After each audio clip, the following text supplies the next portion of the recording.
There's a cat over here. There's a cat over there. And the wrong one died. And the wrong one died.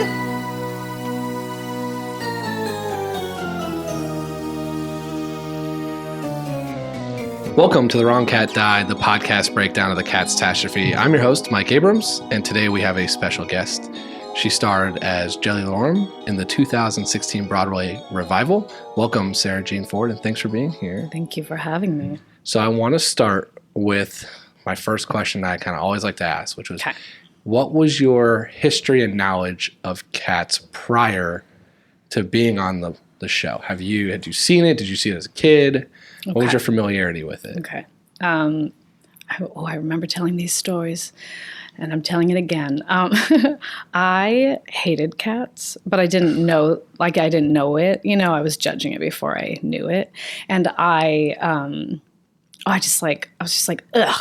I don't know. I think I wanted to have an opinion at a very young age, you know, about my craft. Had you seen it before? No. Okay. No. So you just hated it. I refused to you hated like the theory of it. Yes.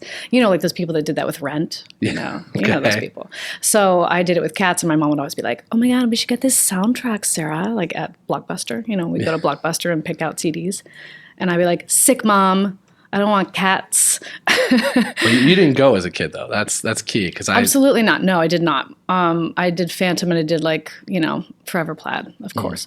But then I got the audition, and then I was like, I'm going to get this. Yeah. I knew pretty much right away. And then how did your mindset shift right away? Well, it had to. I mean, as an actor, obviously, I'm like, I have to believe in what I'm doing, and I have to really invest and be, I like being creative. And I remember before rehearsal started, I was like, Trevor Nunn better have us on our knees, meowing and catting for a week. And we did. Yeah. That is exactly what we did. And it was genius. Before your rehearsals, did you watch any of the other versions?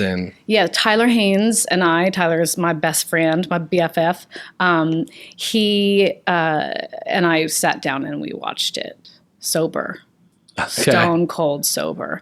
And we were like, but I felt like I was high, when I watched it. Yeah. But when I was watching it, I think at one point at the same time, we were like, what the, can I curse on here? Yeah, sure. I was like, what the fuck is going on right now? And he was like, Sara, what are we doing right now? The first time I saw it was I think the movie, it's with, This Is 40 maybe? Or the one where, is it, oh my God, now I'm drawing a blank on who. They go to see Cirque du Soleil in Vegas and they take a bunch of drugs. Oh, right. And yes. I felt that when I saw it, that I saw a matinee on a Saturday, and I was like, right. I should have. I was way too sober to see this the first time I saw it. Yes. I often made jokes about starting a business out of the stage door selling catnip, and it would just be pot brownies. Yeah. And then I was going to start it on the stage door and be like, you have to take it a half hour so it sets in right when this time happens. And I had all these dreams of doing it. And then I was like, I will go to prison if I get caught. I'm dealing from, I will get blacklisted from the Broadway community. I was like, that could be a great thing. I would have sudden stardom. So that's something that, yes, I love it. That's something that I did want to ask about, which is, if you're advocating needing drugs to see this show, why do so many parents bring children? Because children don't need drugs to be that happy and that in the moment and present. But there's so much about this show that's not age appropriate. Absolutely not. There's nothing appropriate about anything. Yeah. I'm a mom. I watch everything. And I'm everything sucks. Would you bring your kids?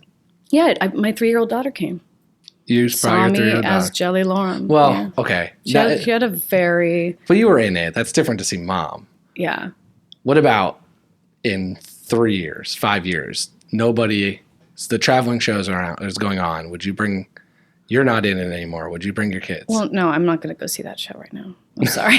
I have no desire right now. Maybe I will later when I'm like, I want to revisit that moment in my life. But no, I have no desire to take my kid.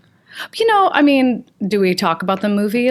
Everyone's like, oh my God, what's your opinion on the movie? And I'm like, guys, it's cats. It's a weird show. Of course it's going to look weird. It's cats. If it came out right now, people would be like, what? But at the time, I think the time needed it. You know, like there was something about that, just like 80s, just like, yeah. I mean, like it's like 80s. You know what I mean? So how would you describe the show to someone who's never seen it? If it is, I mean, 80s is a good description, but how would you describe the story? Because I think that's going to be the challenge for the moviegoers. Yeah. The plot's loose. Well, and then like the little secrets of like the cat's, you know, journey is that like every original cast member came up with like a very, very intense backstory for each and every one of them. And they all like really justified whatever story that was that they themselves were telling. And then in every company from then on, they would be encouraged to find a new story within the like building blocks of whatever they had created, which was essentially that we were sort of like a little cat village and we knew each other. And then somehow, and there was like a caretaker and a cleaning cat and, you know, the one that sort of is like the prince of them all. And then there's the bad boy. And then there was Grizabella, and she did something that we all detested. She had done something. She had been someone. She had been someone to each and every one of us that we all just disliked so much that we turned on her. And then accepted her, though. And then the youngest of us said, hey, like, I want to be like her. And then suddenly we realized, oh, like, we're teaching our children, like, to not accept those that are different than us and that have been through hardship and trauma. So you think there is a full message in there? I have to, because I did it for a while.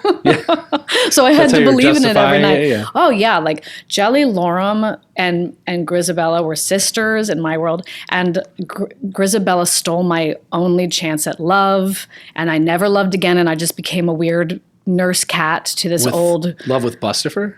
No, I was. That's the rumor. We can get into all the family tree of sorts. Well, I did have sort of like a thing for him when I did it, but yeah. Because that's the rumors that Grizabella and Bustifer were friends growing up, and then you were friends with Grizabella. I was sisters with her. In my world, okay, I was sisters. Yeah. And then something happened, which one of the rumors. What is this rumor from? Oh, there's rumors. There's a lot of rumors. But they're not online. from our particular version, is what I'm saying. Every particular cast comes up with their own. I would love somebody to tell me any version. Right. Because I'm trying to break them down. Well, and here's the thing. And then you get new cast members and suddenly they're not in on that like idea. You know, we haven't all sat down and said like, okay, this is who we are to each other, you know, and then things change and everything kind of gets wonky. I mean, I left the show for 9 months in the middle of I opened it and then I left to go do a show out of town. And then when I came back, my track opened back up and I was like, sure, I'll go back in. And it was so hard, but it was a different cast completely almost. Yeah. So what was your backstory when you wrote your story for Jelly? Jelly, well, because of Tyler Haynes being in the production and us knowing each other for 18 years, like we just fed off of each other and we had like we were buddies, like we were super buddies, and we grew up together and we both sort of like came up with it together, but like I was Grizabella, I was sisters with Grizabella. I mean, like we're cats, like we're probably all related. Yeah, there's a lot of dotted lines in this family tree. Yeah, they're like so much incest. Let's get real. But like so we all sort of grew up together, the three of us, and we Tyler has a whole thing about Gus. Like Gus was our family as well. He was a part of our family. There's a rumor that like a few of you, including you, I'm trying to think who else, that were actually part of a family's house. Like you were house cats. And you like broke out for the ball. Well, we also all have this like question, like I have a collar. So that's what it is. Everyone who has a collar, I think that was how that theory was right. derived. But they all sort of have a collar. Like I feel like everyone has a collar. Don't they? I don't think. I don't know. I've seen this show twice. That's part of the reason I'm breaking this down is because I had traumatic experiences in my two times. And I'm trying to, as a theater outsider, really trying to figure out what's happening here. Did you see it as a kid? No. Oh. And I'm grateful. My mom brought my sister. And I'm grateful I was not brought because I was not expecting anybody to come into the crowd as an adult. Oh, it's absolutely and it was horrifying. horrifying for me. So I can't imagine as a child. Did you see our production? I did. I saw the last preview. Wow. I might have gotten in your face. I made a kid cry one day, and I think I was just like, it was like previews. So we were like rehearsing during the day and then doing the show at night. And I was just tired. Guys, I was like a new single mom at the time with a 3-year-old at home. So I was like a just turned 3-year-old. What was I doing? And I was like, just eating so much food and just like shaking in the corner. Like we all were. We were just dead by the end of that process because it was the hardest. It was like war. We went through war together. Anyways, and I went into the audience with my green eyes, which was a job that I fought for, P.S. I was like, Trevor, make me one of those. I will live my life. I will live my best life no. And I got out there and I was like, this is terrible. Why did I choose this awful job to like just scare people? Anyways, and I got in a little girl's face and I made her cry and I started crying. I started crying because I was so tired and I was just like, oh, I'm a mom and it was great. It gave me a lot to work with, you know? Yeah. I was like really invested in my performance that night. Again, why are children at this show? I don't know. I don't know. You made a kid cry. Yeah. And that's going to be their cat. They're never going to own an actual cat in their life. One day I'll find her. Yeah. I'll apologize. So you get a very like sincere, emotional performance in the play. Tell me about. I mean, because I already chatted with Christopher Gurr. I know. Tell me about working with him and singing and having that song. I mean, it comes right after intermission, which I thought was an interesting choice to have a very quiet, I know, it's emotional song right after everyone gets new drinks and food. Yeah, it sort of forces them to like listen in a weird way. Like they don't really listen at first, and you can like I can feel them, and I'm like, I can't grab you, and then eventually I get them. So it has to be like she has to be super approachable and like warm and inviting in a way. And so, yeah. Anyways, let's see. Working with Christopher Gurr, I'll start there because he is one of the most delightful humans that has entered into my life. I met him, I think the Christmas before at a party, a friend's party, and we talked about meditation. And I was like, I like you. And then we got the show together, and I don't know. I don't know how to explain that on stage and off stage relationship. It's like one of the most special I've had. I'm getting choked up even thinking about it. He's just like such a lovely human, and we just worked off of each other. It's just one of those relationships. I mean, I've had like maybe a couple of them in my career, and it just tops it. It's like the top. Yeah. So you've been a part of the cast. Mm-hmm. If you didn't play Jelly, which character would you want to, like, which performance would you really want to do? Which is, I mean, I wanted to play Grizabella. Like, I remember sitting there and being like, I would like to play this role. Like, I think I can sing it, and I think I can do this, and this would be a wonderful thing to do. So I would go straight to that, just because, yeah. And then I think I would like to play Demeter. Oh, but more than Demeter, I want to play Monkeystrap. Interesting. Okay. Yeah. The narrator, basically. Absolutely. But Demeter's got an interesting story. Demeter's really cool. I think she would be like really fun. See, here's the silly part though, is like, that's not what my physical life lets me do. I wouldn't be able to dance Demeter or Monkeystrap. No, I could probably dance Andy's a good dancer, but I could probably do that. But I couldn't do what she did. So not actors, but characters. What's your favorite and least favorite cat? Right, not actors, characters. Least favorite. We don't want to go that route. Least favorite. And favorite. Least favorite cat. I feel like I didn't ever like the meow meow meow meow meow meow meow, whatever her name is. The what is her name? The one that it touches. No, that's the white cat, but the one that sings, the little one, the Sarah Brightman one. I have no idea. Okay, I can't think of it right now. Why is the least favorite though? I don't know, because I think she's I think she's underdeveloped. Okay, my answer is Peter. I get it. It's always going to be Peter. Right, always Peter. I would say my favorite is Monkey Strap. Okay. This is the best one. I feel like he would be so fun to play. He's a little underappreciated. He could be so cool. He does have a nice fight scene with McCavity. Yeah. Staging that was so much fun. I put myself in that number, actually. Yeah.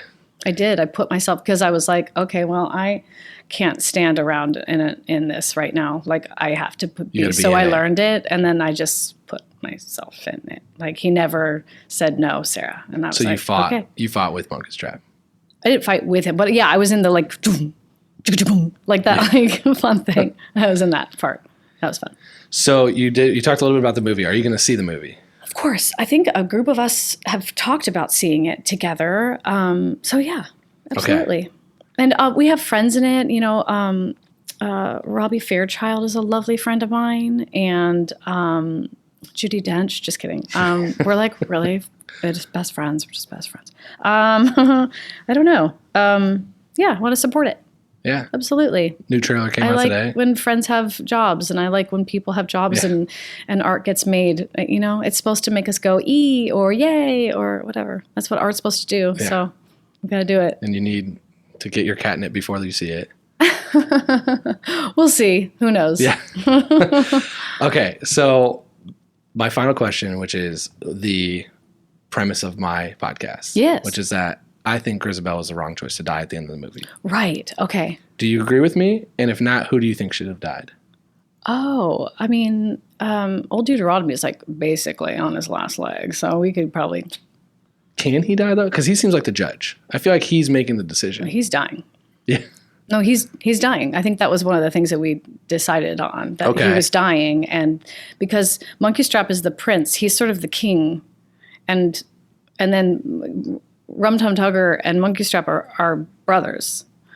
And I feel like you need to tell us more of the story that you wrote here with your cast. I don't know if I know that much of it. I'll tell you what I know. They're brothers, and they're like, yeah, that's sort of their father, and he's definitely dying, and Monkey Strap is definitely waiting to step into the next position as like sort of like the Gandhi, you know, of the group. I think he's definitely like, he's like the higher power, the Buddha, he's the one that sits on stage during intermission. Yeah, takes those pictures with those kids. Yeah. And Q was the best person to do that. Ah, man. And he loved it. He loved every second of it. I was so confused the first time I saw it because no one went up there. Oh, yeah. I know. And so everyone was just staring at him. Well, we didn't open that up for a while, and the cast fought that tooth and nail. We were like, this is not Disneyland, folks. Yeah. This is a Broadway show.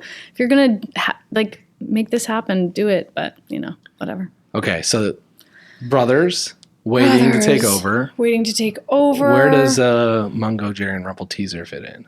Mungo, Jerry, and Rumple Teaser they're sort of like the bad cats that are like, you know, like they are part of society, but they're just the troublemakers in the society that we sort of have. They're the thieves. Andy Blankenbuehler actually had this like, I don't know if I'm supposed to say this, but he had this like brilliant idea to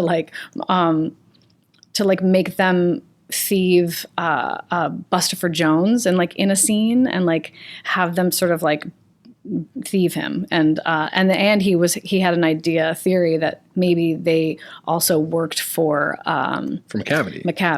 Yeah. That's a very big rumor. Okay. That McCavity gets his powers from Mr. Mistopheles. Oh yeah, okay, I like that. And runs the cat gang. I don't know what you want to call it. Yeah. But that's mostly Mungo, Jerry, and Rumple Teaser. Right. And he's in an abusive relationship with Demeter. Yes. Okay, so I'm piecing some of this together. Yeah. Okay, and then where's Gus fit in for this? Well, Tyler and I sort of decided that we all sort of like grew up going to the theater, like hanging out with him at the theater, I think there was something about us being cats together, like we were cats together, family. Okay. And that we've like seen him since he was like a young, like we've all seen him, like the three of us, I think at least Grizabella and From Tum Tugger and Jelly. What are our names? And then there's a rumor that Rum Tum Tugger and Skimbleshanks, the two actors in your revival, Yes. had some interesting relationship Wait, off stage. really? And no one's been able to confirm it or deny it. am I supposed to be secretive about this? Why isn't I nobody don't know. able to? No. No one, everyone said it's not a big deal, but there's a rumor on a fan page that says they had some trouble.